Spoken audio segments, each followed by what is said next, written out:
Is it really a grain silo? Yeah. Yeah. Now, what was a grain silo for?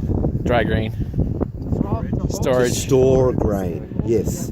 Why? What was the importance of storing grain? Droughts. You had to have food. You had to have food. Cattle. Wartime. What do you mean? Well, if you're up on the hill, you can't go down in that hard If you are under siege, Yeah. and this was military strategy.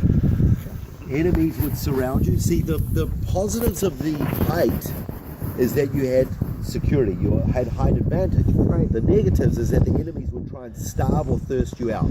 So you needed storage rooms like this. Now this was good for about 15,000 people up to about 3 months. 3 Really? months? It's not that long. 15,000? If your enemies are surrounded and there's crops in the fields, 3 months isn't that long. If they've got No. enough patience, No. then Right. you're in trouble. Yes. And they have the crops. And they have the crops. Yes. Yeah. Right. So you know what? Many times, if the people that lived in a city, this is important. If you lived in a city and you knew the enemies were coming, do you know what the people in the city would do? They would actually go and burn their crops. Wow. They would burn them, and That's that a good strategy. often would save their lives. Yes. Because they had enough inside, Yes. but they knew that the enemies couldn't stay. Smart. Weren't they Smart. smart? Yep. Yep. Now the water, we'll talk about water in a minute. But it's pretty impressive See? granary. Yeah. Show them what we were looking at 10 minutes ago about the circular. You know. Well, basically you've got stairs, going down That's and the coming other up. So if one side you started to dig into it, you can come from the other side. Right. Also think of people like Jeremiah and others who were thrown, or Joseph, who were thrown in a pit. It could have been something like this. Now, one of the ways they roofed off things like this, what do you think what's a practical way of building a roof or something like this? Timbers over Timber? Palm trees. Very good. You would get the branches. These, by the way, were roofings. Yeah. And you would tie them together. Then you would get dirt, mix it with water, make mud, and put it over the gaps in the roof. And they were roofs. Remember, they had to lower someone through a synagogue? Yep. Yeah. It would have been that kind of roofing. Follow me. It's amazing. I was thinking about Palm trees, you can pull it apart and use it for string. Angela, Scott, what did he say about the roof? I was talking about thinking about Angela. I thought of holy water. She'd like holy water or oil, anointing oil. You know, knowing her, she's so very Catholic. Mm-hmm. I thought. So, what did he say about a roof? What did they use to cover it? Yeah, what did they use? They used palm trees. Palm trees. They used palms. The The palms. leaves. The branches up Yeah. Yeah, the leaf. The branches. That's what I mud meant. on it and called it good. Wow. Weren't they ingenious? They used what they had. Yeah. They didn't have Home Yeah, Depot. and well, yeah, and they. Staple. I saw that down right there under in the Where here? Stables.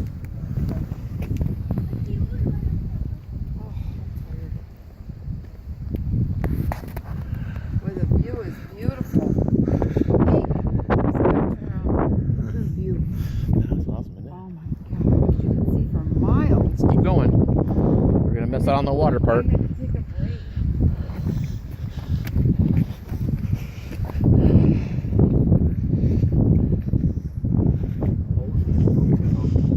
By the way, I see you're recording. Yeah. You probably won't be interested, but if anyone's interested in the tour or when you get back home, write to me. I have pretty much all these Good. recorded, hours and hours and hours. I usually sell them for $100, and I send it through as a link, an email. You've got hours of recordings, so if you're interested. And they do include my jokes. Oh, good. All right. I told him I have about 10 things, about 30 things for medical things, like artery, it's art play. Yeah, he says, I need some new jokes. He said, I'll send them to you. Please. All right, so these are stables, bearing witness to massive. In fact, all this area is considered to be the areas of the stables. Now, there is debate whose stables they were. It was believed for many years that they were Solomon's. Some people think that they may be a little bit later kings, either Ahab or King Omri. These were some of the northern Israelite kings. In any event, they bear witness to the massive horses that they had. Of course, in those days, horses were, a big part of the strength of your military. You know, if you had, what's that? Yeah, I said sure. Yeah, if you had horses and chariots, kind of like a tank. Yeah. And you have the troughs here as well. Now, let's say they are Solomon's. There's a bit of a problem with that. I'm talking theologically because does anybody remember what the law of Moses says, that when a king comes to power, he is not allowed to increase? That was one of the things. He's not allowed to increase in horses. What were the other two? Women. Gold. Now, who was the wisest man that we know apart from the Lord Jesus? Solomon. And what did he increase it? Women, gold, and horses. How is that? Solomon, what's going on?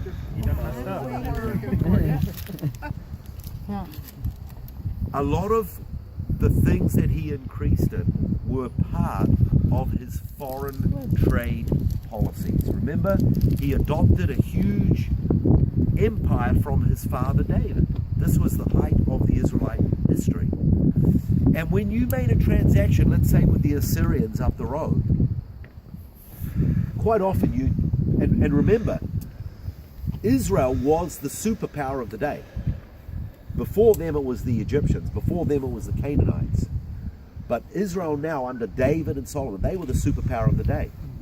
So they had all these vassal states paying tribute to them. And sometimes Israel became like Big Brother looking out for them if they were under a threat from another empire.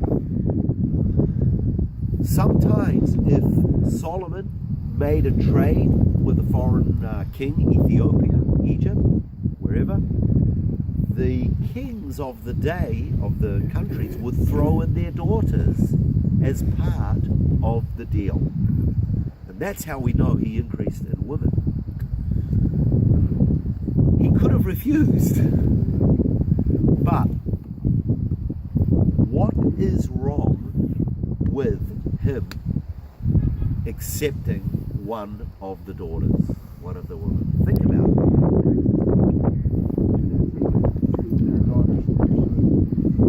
Okay, there is the issue of intermarriage, assimilation, correct?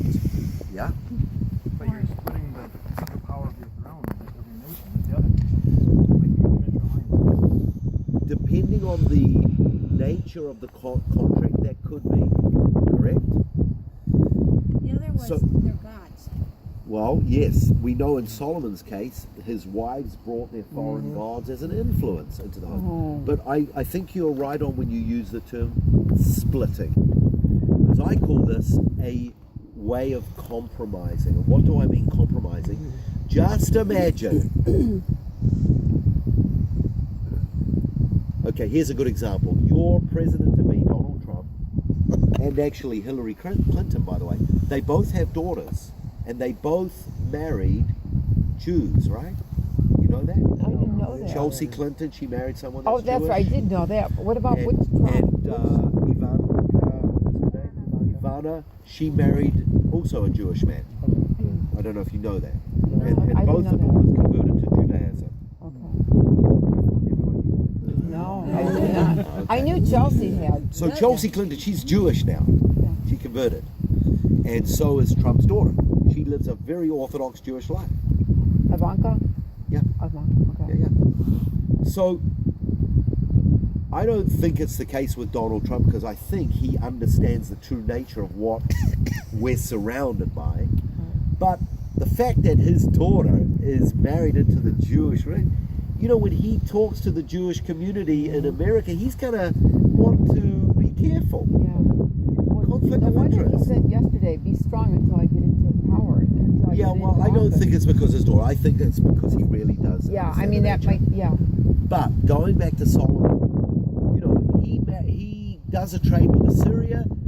The king of Assyria shakes his hand, gives him a bottle of Assyrian wine, and gives him his daughter. Now, what's that going to do?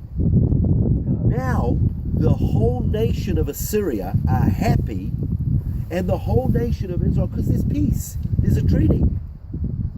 True, Israel are the big brother in this, but there's peace, and there's goodwill feeling between the two peoples. Okay, but what happens next week if there's trouble? An Assyrian causes problems with an Israelite. Are the Israelites going to go to war? No, they're going to think twice now because there's good feeling. One of you is married into one of us, and Solomon's not going to want trouble with his wife at home, right, guys? You don't want to upset your wife, and it's a form of compromise. Yes, and then of course, if she brings her gods into the scene, and it's not just physical gods; it's all the belief system behind the gods. You know. For example, one of her gods may be to do with agriculture. Solomon has a deal with a foreign king about, you know, a plot of land and agriculture. She might bring in her influence and say, well, you know, my belief is that if you do it at this time of the year, it's different because our God is this and that. And all of a sudden it's influencing the king. So this is why it was wrong to increase for Solomon, but he did it. Probably, you know, caused some big problems. So if your wife brought in a fertility bag, Yeah. Well, some people say the problem wasn't the 1,001 wives; it was the 1,001 mother-in-laws that he had as well. Oh, I do love mother-in-laws. mine was great. All right, let's go this way. Stables. did you have any idea about the hole? Oh, yes, I'm sorry. Yeah, my guess is simply that it was used to tie horses to. I may be wrong. Maybe some hole, maybe put a rope around. I don't know. And not to change the subject, but I was just reading that the manger that Jesus was born in was probably not made of wood, it was made of stone like this. Correct, yes. Oh, really? Yeah, they say it was probably something exactly like this. Wow. Neat. So he didn't have a little cozy bed. He probably was just sitting in a stall. Well, that's some straw. It really changes the picture. Well, they put straw Hey, in it. Carla. Carla. Yes. I got a bunch of